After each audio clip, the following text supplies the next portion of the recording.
18:28 నా దేవుడిని యెహోవా చీకటిని నాకు వెలుగుగా చేయను. దేవుడు ఏమి చేయగలడంటే చీకటి బ్రతుకులకు వెలుగు నింపగలడు. చీకటి జీవితాలకి వెలుగునిచ్చి వారి బ్రతుకులలో సమృద్ధిని ఇవ్వగలిగిన వాడు దేవుడు. దేవుడు అనగా వెలుగు అనగా దేవుడు.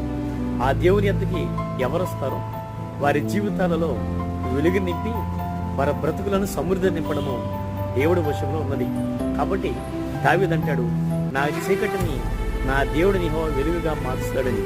నీ బంధకాలను, నీ బాధలను, నీ శ్రమలను, నీ కుంగుబాటును, నీ వేదనను, నీ శత్రు భయాలను, నిన్ను వెంటాడుతున్న ప్రతి భయంకర పరిస్థితిని మార్చి అలాంటి చీకటి జీవితంలో సంతోషాన్ని, ఆనందాన్ని ఇవ్వగలిగిన వాడు ప్రభువే. కాబట్టి నీవు ఆయన ద్వారా వెలిగించబడడానికి ఆయన దగ్గర వచ్చిన యెడల అన్ని వెలిగించి నీ చీకటిని తొలగించుతాడు.